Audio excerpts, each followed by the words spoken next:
right, it's 7 o'clock. I'd like to call the meeting to order. Please rise for the Pledge of Allegiance. I pledge allegiance to the flag of the United States of America and to the republic for which it stands, one nation, under God, indivisible, with liberty and justice for all. Kelly, would you call the roll, please? Michael DeVito. Here. James Shiloh. Here. Christian Koppel. Beth Marie Evans. Here. Alex Grados. Here. Eric Jones. Present. The quorum is present. Are there any changes to the agenda as proposed? Yeah, I move to amend the CSFT discussion, which is section 7.02, to referenda discussion at large, so we can discuss both upcoming referenda. There is a motion to amend the agenda as proposed. Is there a second? Second. Motion and a second. Is there any discussion? All right, seeing no discussion, all in favor? Aye. Aye. All opposed? All right, so the the agenda stands amended.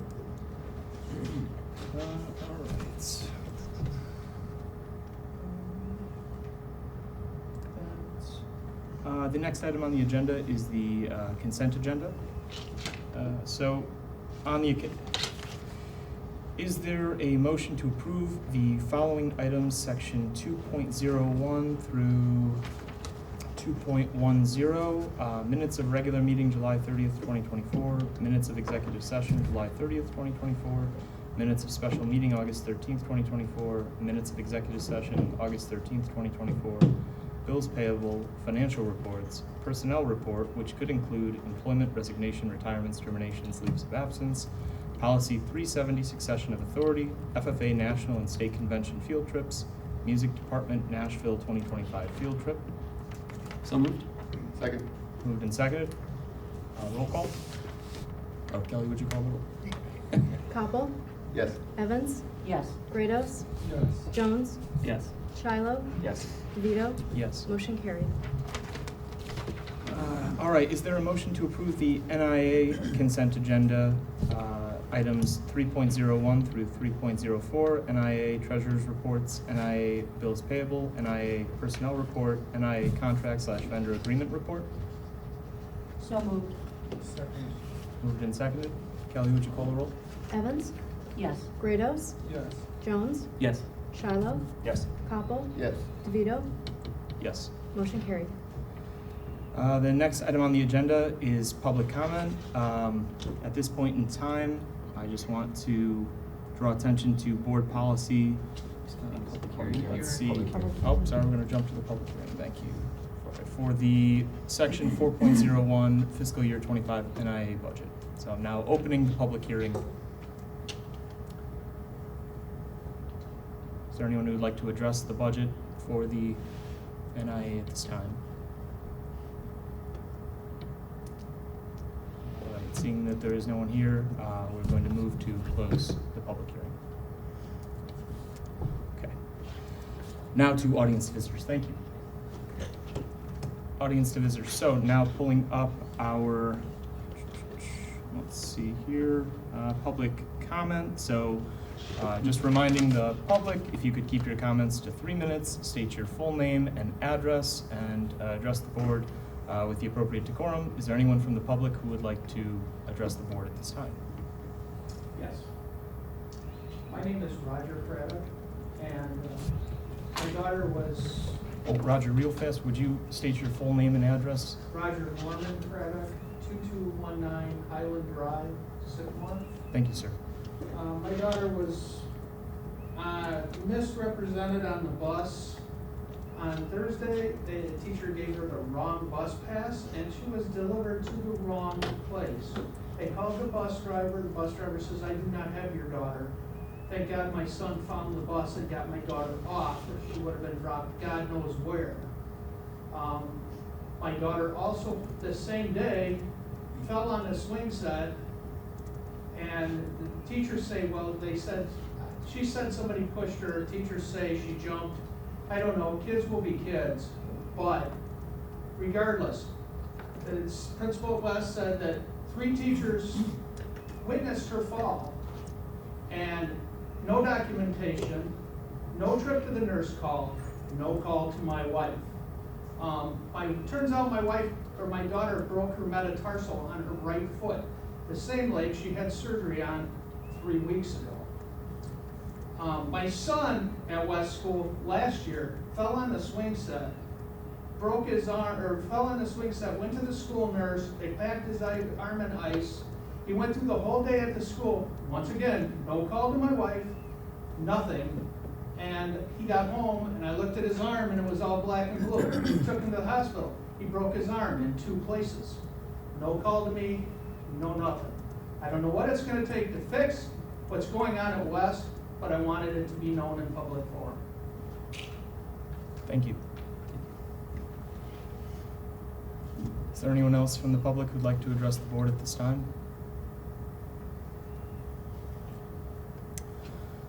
All right, seeing no other members of the public, we'll move on to the next item on the agenda, board reports. So the FOIA report was included in the packet, so I trust you all have that. Pretty sure. Okay. The next item on the agenda, informational items, section 7.01, policy revisions, first reading. So we're doing policy revisions just a little bit different than we have previously. Kind of as a result of discussion at the most recent board meeting. I reviewed all the policies. The policy updates are prepared, as you guys know, by the School Board Association. Their general counsel looks at those policies. So I reviewed them, made comments on those, provided in a memo to the board. I'm not going to go through the policies one by one. This is a pretty straightforward update. Most of the policies, well, roughly half of the policies that were in there were on a 5-year review. School Board Association does that to make sure the policies get reviewed at least every 5 years. There were some minor updates to the other policies, but it was pretty straightforward. There were a couple of additional policies that are reviewed, again, as a result of most recent board meeting. 220, 2150, and 2240 were all reviewed. No changes recommended for policy 220. There were some changes recommended for 2150 and 2240, just to align with the board's discussion, particularly regarding committees. The other policy that we included in this was policy 480. That was at the recommendation of our district's auditor. So Nicole shared that with me. We've been kind of waiting to get through all of the other updates, kind of get our head above water again. But now that those are done, included 480, and again, that information's in the memo, but it was at the encouragement of our district auditors. I'm recommending that they all be approved on second reading at the end of September, but I'd be glad to answer any questions that you guys have tonight. I'd just like to introduce, per our discussion, Steve and Michael, the 220 policy revision would just go to press. It was another one I sort of caught that was out of sync with press. It's a really minor change. Just take a look at it. It's just moving essentially from the board member may submit suggested agenda items for an upcoming meeting to the president for his consideration. It would move it to items submitted by the board members to the superintendent or president shall be placed on the agenda for an upcoming meeting. And that's the press recommended language. What we have currently is, so it would just be another alignment essentially. Yep. So Alex brought this to my attention. It has not been our past practice. I wouldn't necessarily, I didn't recommend it only because of the word shall. I think all recommendations or requests for agenda items should go from to the board president for review. I'm glad to help with that, but at the end of the day, it's the board president that sets the agenda. The language that exists that is stricken out simply says that requests for agenda items would go to the board president. Either one works fine. Policy as is allows the board president to make that final decision. The recommendation with the word shall implies or means that it automatically goes on the agenda. Would just draw your attention to that.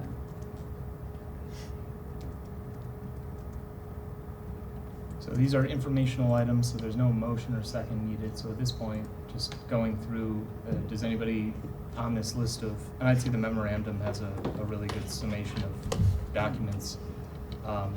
Are there any comments or changes? Because if we, and again, I know this process is new to us in some capacity, but if the board doesn't have any other comments or changes, the second reading would be a motion to, would essentially call for a motion to adopt the changes as proposed. So that's the process.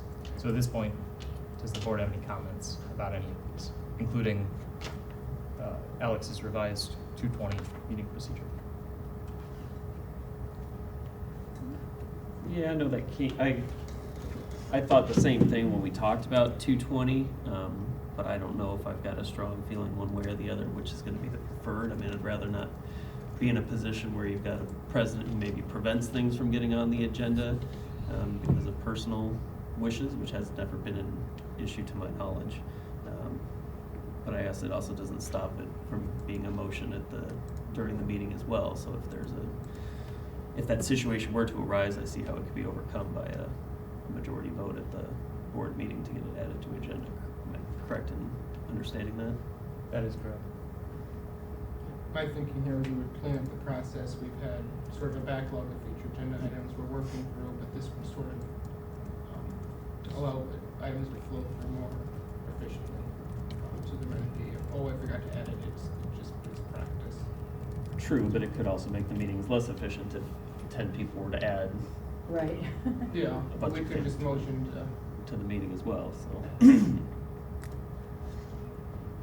One thing I think is interesting is it adds the superintendent as opposed to just the president in the red language. So in one way, we would be submitting specifically things directly to the board president as opposed to the superintendent or the president. So I guess it makes it more flexible, but then the shall language makes it less flexible. So, just an interesting thing. But I don't know, I feel like our policy as is, the way we do it now, seems to be kind of working. Okay.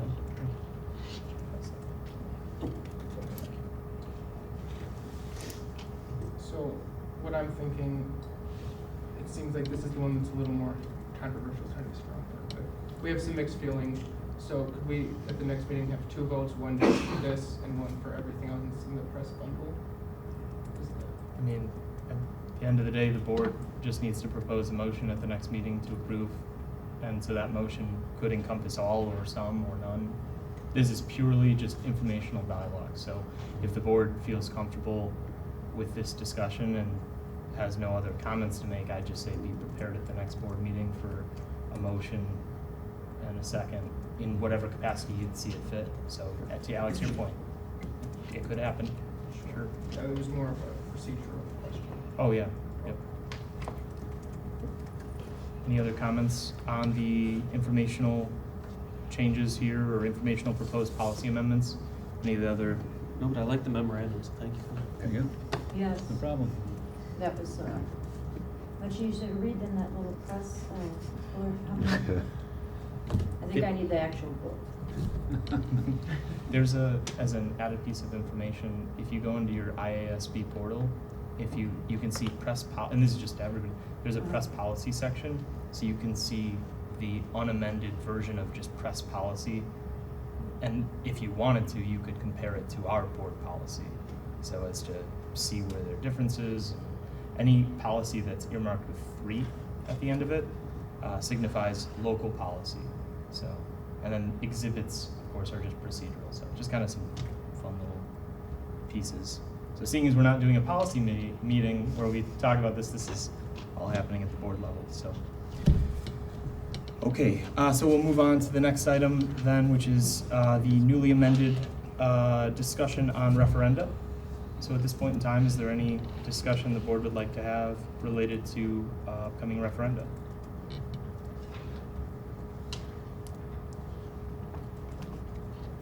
I know we put out some education already on it. I was kind of hopeful to get kind of some more information about how we're putting out information, and are we like running it with the ROE, are we running it with the other school districts, or is it strictly just our own? No, we've talked about this a couple of times. We've talked about it internally, we've talked about it with other superintendents in the area. The flyer that's gone out was coordinated. It's very similar amongst all the districts in the county. Everyone tweaked it just a little bit because there's a section for how we would use it, we meaning each district. That one went out to the entire county. I don't know that every district has put that out quite yet, but that was the intent. There's some information that is relevant to every school district in the county. How each district is going to use it is going to be communicated locally. So we'll take care of that. We had a discussion about that just this afternoon through additional messaging, some public meetings where I'll present some information and then field questions. I wouldn't call those a town hall necessarily, but kind of that style. I actually tentatively scheduled 2 of those meetings. Those will come out through the communications department. Lauren Holtz's department will send those out. Also going to look to engage some of the local community groups. Rotary, for example. I happen to know somebody connected to the local Rotary Club, so maybe do a presentation there as well, field questions. We are limited to just sharing information. There are laws that prevent us from encouraging a vote either way. So that would be my goal, is to just share as much information as we can, but also get an opportunity to answer questions that come from the public. We'll kind of seek out some of the other community groups as well. Do that over the next couple of months with the goal of right before the vote on November 5th, sending out information both about the penny sales tax, the CSFT, and the at-large question that's going to be on the ballot on November 5th. We purposely did not send that out together because we didn't want to confuse the 2 issues. We wanted to make sure that they're separate leading up to the election day on November 5th. So combination of social media as well, messaging, in-person meetings, and then trying to get out to some of the community groups in town. And in the materials we sent out, abatement of property taxes was listed as one of the possible uses for this. I think that's a strong use. I don't know if it's considered taking a position one way or the other, but is it possible to put education out about that as a possibility? Yeah, it was included in the flyer, and that'll be included in presentations coming up. I anticipate that question's going to come up, so we'll be prepared to talk about that.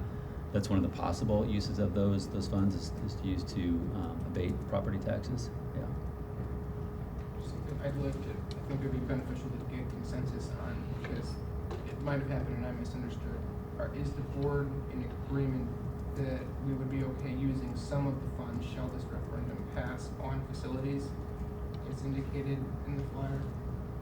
I don't know if we need to vote or have a straw poll.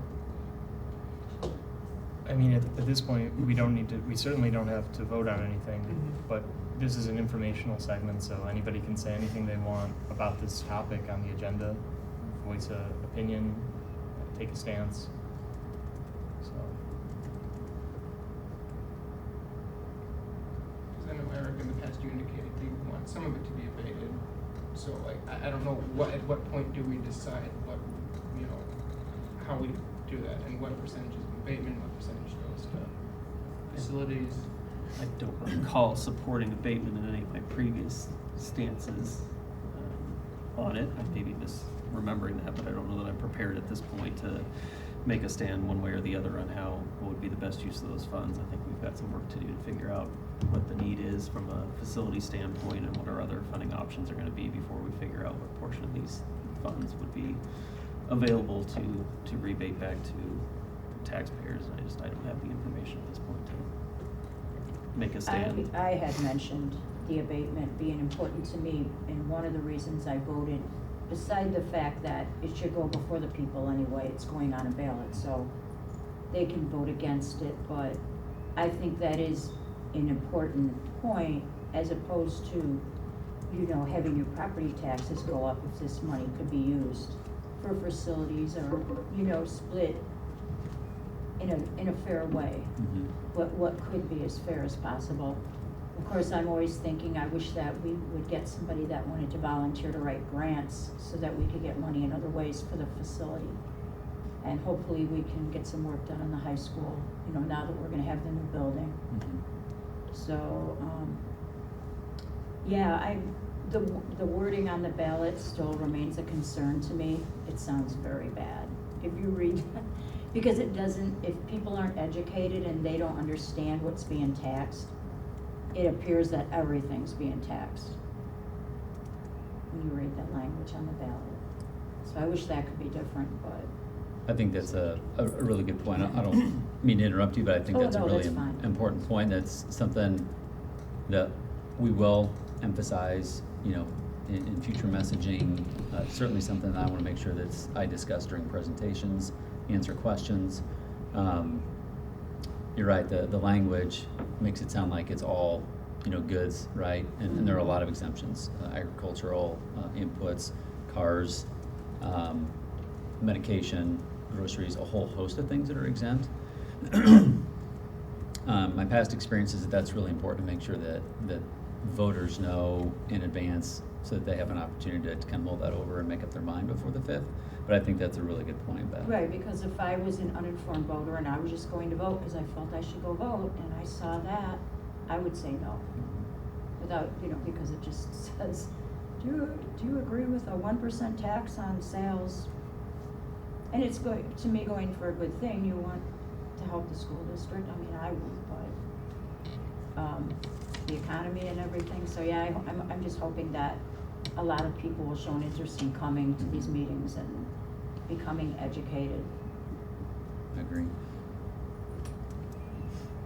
I think it's probably important too, and I know we've talked a lot of statistics and data in some previous board meetings around this topic. I don't see some of that in the page on the schools, you know, on the district's webpage, as far as like the percentage of, you know, out of town people that are contributing to sales tax versus in town.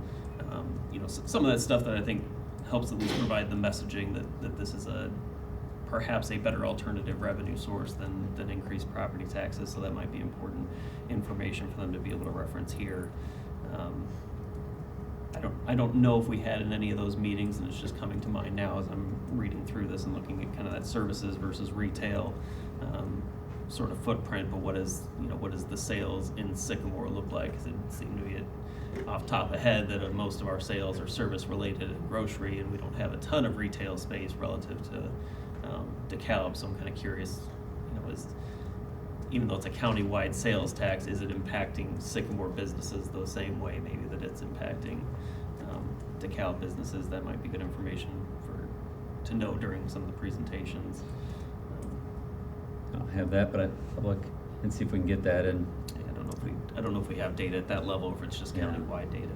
let me do some digging on that. But to your other point, Communications Department is developing a webpage as part of our website where all of this information will be housed. So the initial flyer that went out, information from previous board meetings where it was discussed, FAQs, and include information like that.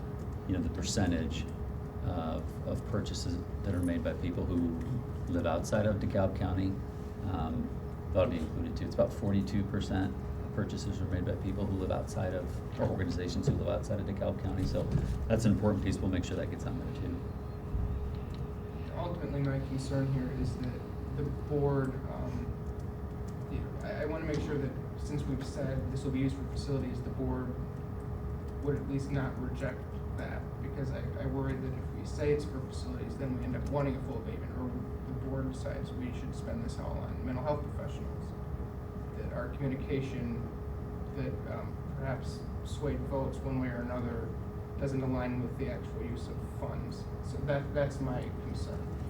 And personally, I'd like to get it nailed out a little sooner than later, but that's just my thinking. And to that point, I think it's hard to say until we know for sure. I mean, the election's a little further off, the needs of the district at the time, if it were to pass, might change. So it's hard to say how we would go, how anybody would vote. Because I think we would want a presentation of the needs first, most vote.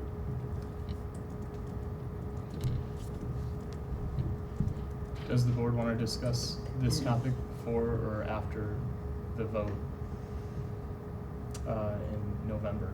Do you feel comfortable waiting until after November to make a decision, or before November? On the distribution of funds? Right. Oh, we should wait till after November to find out if it even passes.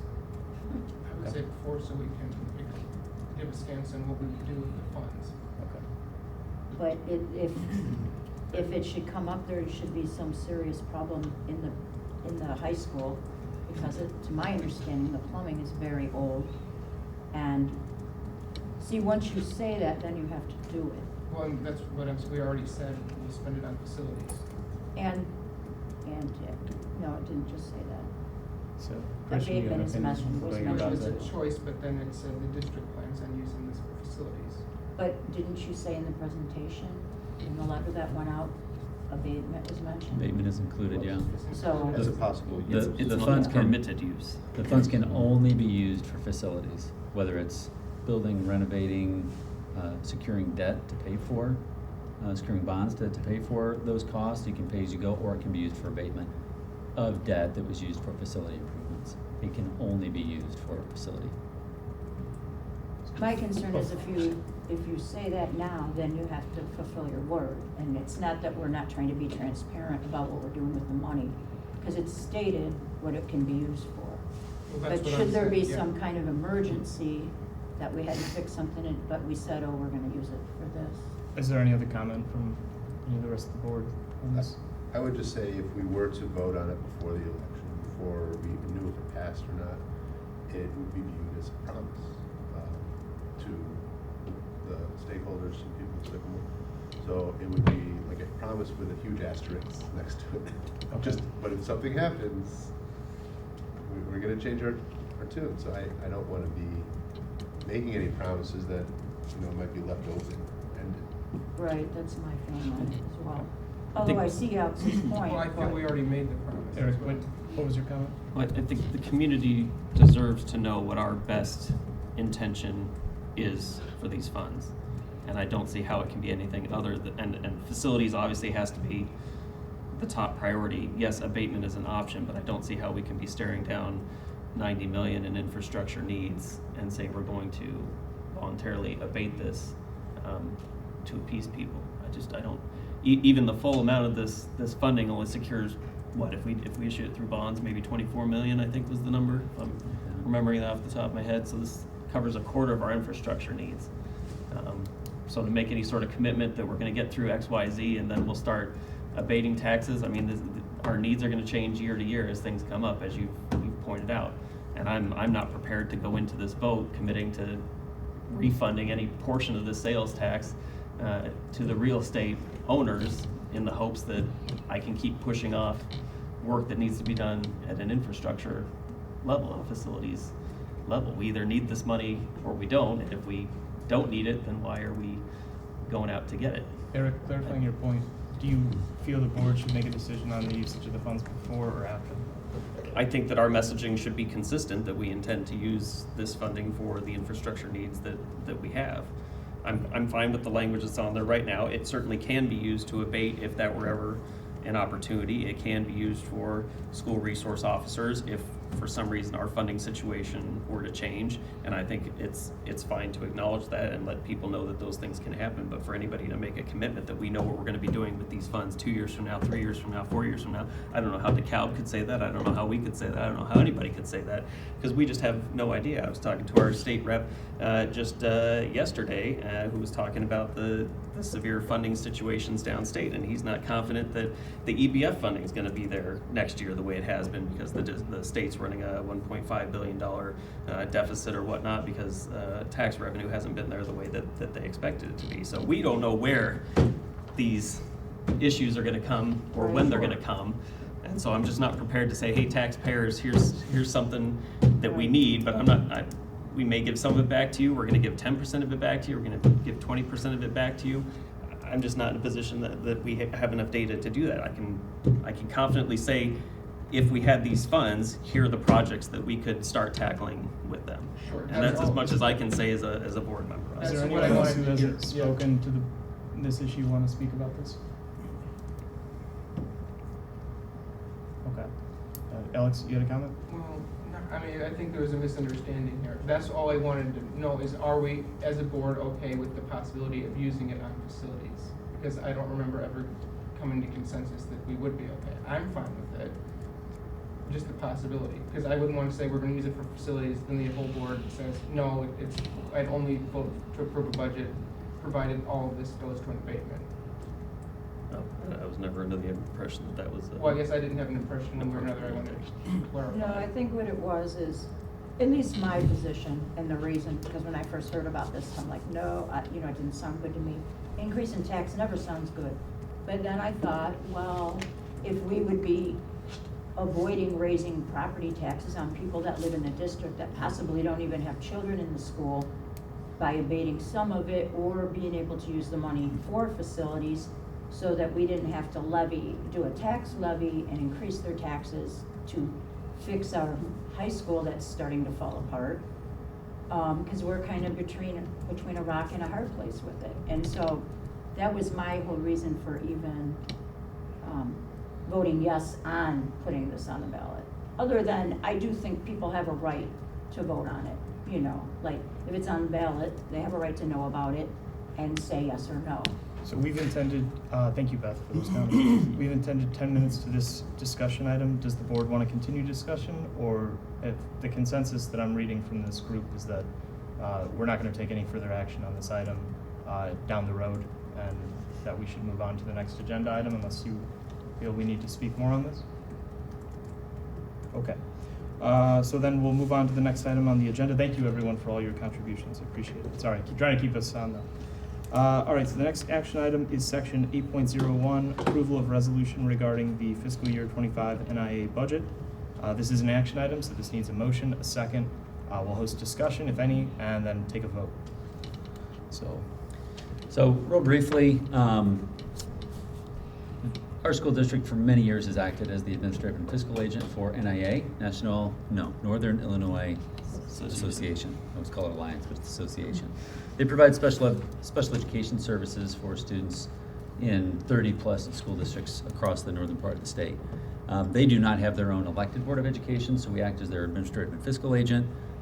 I sit on their board, their executive board, so I'm privy to the conversations about budget, personnel, everything. So we had that conversation. We had the public hearing earlier.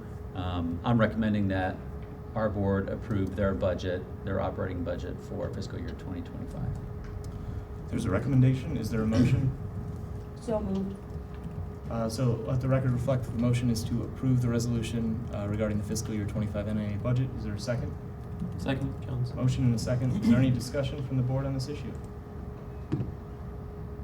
I appreciate people that work with special ed students. It can be challenging, and they're very valuable people. And I wish I could thank them in person. Thank you, Bill. Steve, I noticed they're running a slight deficit in their budget. It's my recollection from previous years that's pretty consistent with the way they've presented budgets, and they typically end up being balanced by the end of the year. They're just overly conservative with their forecast. That's consistent with your understanding this year. Yeah, I would say that's accurate. In addition, they've, over the course of several years, grew a little bit of a surplus. So they purposely also run a little bit of a deficit just to try to work that surplus down. They don't get funds from taxpayers directly. They get funds from school districts that purchase the services. So As opposed to hiring their own personnel. yeah, so they're trying to get their budget not quite zeroed out year to year, but just be more responsible with the funds. So that's another reason to run a slight deficit, but I would say that's the way that John has approached the budget, is to be conservative. And they typically get pretty close to balance by the end of the fiscal year. Seeing no, is there any further discussion? Seeing no further discussion, there's a motion and a second. Kelly, would you call the roll? Rados, Yes. Jones, Yes. Shiloh, Yes. Koppel, Yes. Evans, Yes. DeVito, Yes. motion carried. Right, the next item on the agenda that is also an action item is section 8.02, presentation of the Sycamore fiscal year 25 tentative budget and establishment of a hearing date. Is there a motion? Well, this is an action item, so I suppose procedurally, is there a motion to approve this action item, followed by a second, and then we'll ensue with discussion and informational items from Nicole? So is there a motion to approve it? I move to approve the fiscal year 25 tentative budget Second. and establish a hearing date. Motion and a second. We'll now I don't need to present that. go on, go on to discussion. Perfect. Nicole, would you please address the board on this issue? Yeah. Steve, you wanna? Yeah, you want to drive, you got me too. Nope, you're all good. So the first slide I have up here is actually where we tentatively have ended up for fiscal year '24.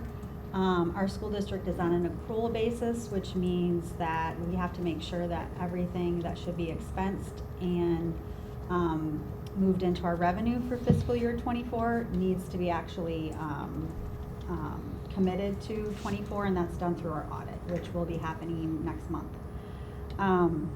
So again, these numbers are just tentative, but if you look at the current year-to-date numbers in the right-hand box, currently we have a surplus of $2.1 million. Again, that's before we've expensed everything that we've incurred in July and August that need to be booked back to last fiscal year, just because we know those bills don't all come in on June 30th. And then same thing goes with revenues. Any revenues that are committed to our district, either from the local ISB or other revenues that are committed to us, we also book those into last fiscal year. So that 2.1's, that's not going to be the final surplus. But again, I just like to give you guys a snapshot of what we look like as of June 30th. Go to the next slide, Steve. So looking at fiscal year '25, this pie chart doesn't really change a lot every year, just because our school district is mainly funded through our local resources. So that big blue pie is our local resources at about 70%. That includes all of our taxes and our instructional fees that we collect at the beginning of the school year. The next biggest chunk that we get is from the state. That's at 23%. About 13 million of that is through our evidence-based funding, or EBF funding that we get from the state. And then we do get some other state revenues on a quarterly basis. And then the smallest percentage we get is federal revenues. Mostly the biggest portion of that is our special education grant that we receive. And then we also get some title dollars for our low-income students. Also part of that for FY25 is this ESSER 3 money that we've been talking about for 3 years now. So that grant was finally approved by ISB in June. So what we have to do now is file an expenditure report with ISB to get all that money back that we've been spending for the last 3 years. So that $2.8 million has been expended. But now we have to get that money back, and it's going to come into that revenue slot for FY25. So part of that $5 million is the 2.8 that we'll get for ESSER 3. That's a one-time thing, and then all that money will be done with for fiscal year 25. So again, I just break this out every year. This doesn't change, you guys, just because there's not really a lot of fluctuation with revenue. The biggest fluctuation we see is our local property taxes. I'll be doing a levy presentation in October, so we'll go through that a little bit more in detail. But you can see what we collect for local taxes. State, like I said, our evidence-based funding is the largest portion of that. We do get money for transportation reimbursement. And that's split into two different areas, our regular education students and then our special education students. We get about $30,000 to run our driver's ed program. It does not cost $30,000, but we do get a little bit of that. And then we do get some special ed reimbursements from the state level for such things such as orphanage. Our students that are outplaced, we do get a little bit of money back from the state on that. And then we do have 2 agriculture grants that we get. That totals about $70-ish thousand between those 2 grants. And then the federal dollars, like I said, our IDEA grant, that's our special education grants, our title grants, our ESSER grants. This will be the last year with that. And then also a big chunk of that is our National School Lunch Program that we're a part of. So we do get a reimbursement from the state, depending on students' lunch status, whether they're paid, reduced, or free. And then we do get some Medicaid money every year.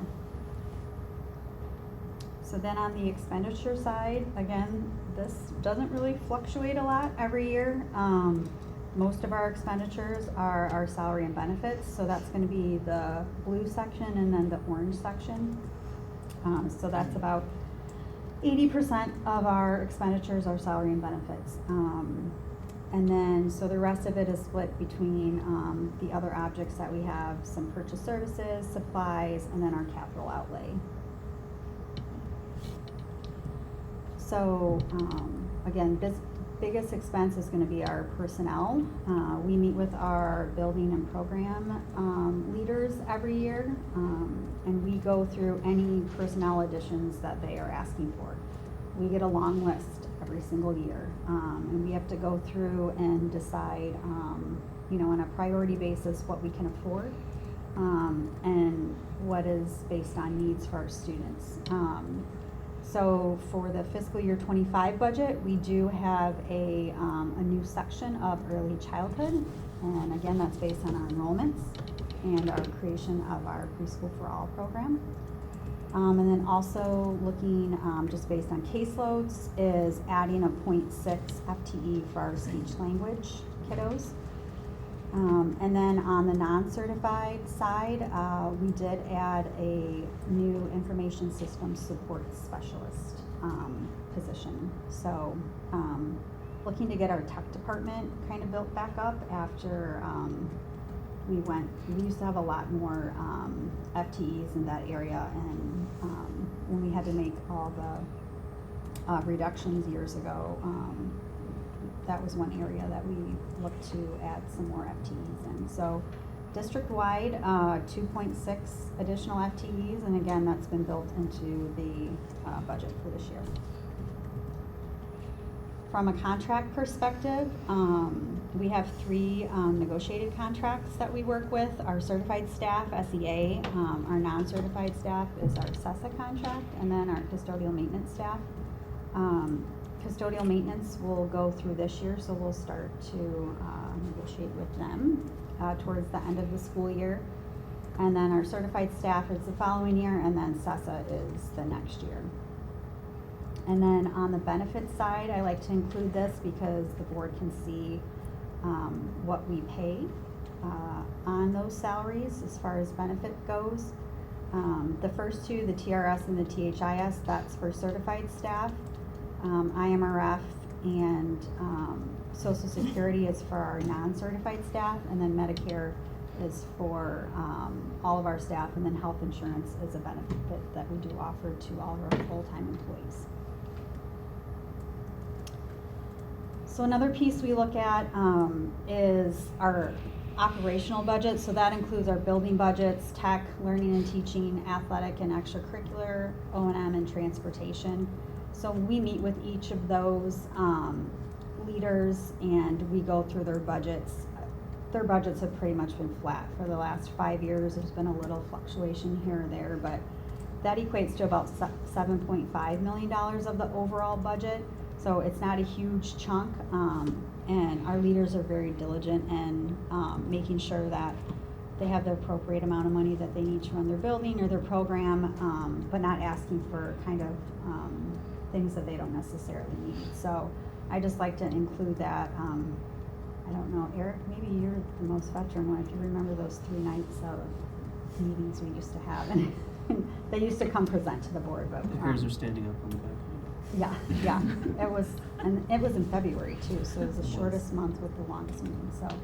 Anyways, we've gotten away from that, and so now we just meet with them, in late January and go through their budgets with them. So, from a summary perspective, and again, I'm gonna be going through this more when I do my levy presentation, but, so we're looking at the 2023 property tax collections. That's what we'll be collecting for the 25 budget. So that includes a CPI increase of 5%. Existing EAV, so what your home value is, that's increasing 9%, and then new construction during that time is $8.2 million. We have state and federal funding held flat with the exception of that $2.8 million reimbursement for ESSER 3. It's a one-time reimbursement that we'll get for this year. That's why revenues are a little inflated for this year. Expenses, like I said, our building and program operating budgets are flat. All of our contracts are set. The other piece that we have to look at as we come to January 1st of 2025 is making sure we meet that minimum wage threshold of $15. So all of our non-certified staff are moved to that dollar amount. And then always looking at our retirements and what that looks at for the next 4 years. So we can project out what our savings are going to be with those staff that replace those members. So in summary, we have a total operating surplus of 1.18 and then an overall increase of 186,850. So the difference there is because we're moving money from the O&M fund to the capital projects fund to finish out that bond money that we received 3 years ago. So we still have about $1 million left to spend. So when we move that money from O&M to capital projects, it's moving it from an operating fund to a non-operating fund. From a cash flow perspective, we don't have many long-term investments. Most of our money is liquid. We don't have any short-term borrowings, so no tax anticipation warrants. And then we're projecting to meet that fund balance minimum per board policy of 25%. So that's looking at your expenditures to your fund balance. And then this is just from the ISB form that is in your board packet also. This is just saying that we have a balanced budget and no deficit reduction plan is required. So this is information for the board tonight. And then we will hold a public hearing at our next board meeting and then vote on the final budget that night. That's all I have, Michael. Thank you very much. Can I ask a question? Yeah. And I should have asked this earlier, so I apologize. That 2.8 for the ESSER 3 funds, Mm-hmm. where does that show up? I mean, is that included in that $186,000 projected surplus? So without those funds, we'd be $2 million in the, or $2.7 million in the hole? Mm-hmm. Yes. So we'll have to re-examine for next year for FY26. I have a question, maybe for Unico, but also maybe for Nick. I know you're not presenting, sorry. I know we're seeking to add 3 positions, which is good. I like that we're rebuilding, starting to build back that assistant support specialist position in that tech field. But as far as positions that are already budgeted for, but are unfilled, do you know where we stand there? Yeah, so I know we have, I didn't bring that with me, but I know we have 4 open certified positions. Does that sound about right? Yeah, most of them are in student services, so Yep. with a lot of those, there's just not candidates out there. So we're contracting out, or trying to cover from within if we can. One of them is a middle school teacher that we had a late departure, so that's one that Mr. Ekstrom's working hard to try and find, but it's tough this late in the game, so. We do have all those positions are figured in the budget though, as a placeholder. So when we do eventually hire that person, the money's right there to pay for it. Good, thank you. Are we going to all free lunches? I saw it went from, it was $450 last year to $30,000 this year, or at least that's what it looked like. I could be wrong, because frankly, the sheet was kind of small. No, that's because we were getting all free lunches, and so it was coming through the state and not federal dollars. Okay, So, gotcha. yeah, we're still on it's paid free and reduced. Okay. So it just shows up in a different area on the form. Is there any other comment from the board or discussion, deliberation? We have a motion and a second. Seeing no further discussion, Kelly, would you call the roll? Jones? Yes. Shiloh? Yes. Koppel? Yes. Evans? Yes. Grados? Could you please reread the motion? Yes, the recommended action is to approve the Sycamore fiscal year 25 tentative budget and establish the September 24th, 2024 as the hearing for the budget as presented. Okay, yes. DeVito. Yes. Motion carried. The next item on the agenda is a motion to go into executive session for consideration of matters related to the selection of a person to fill a public office as defined in the Open Meetings Act, including a vacancy in public office, 5 Illinois Section 120/2C3. Is there a motion? So moved. Second. Moved and seconded? Any discussion? All in favor? Aye. All right.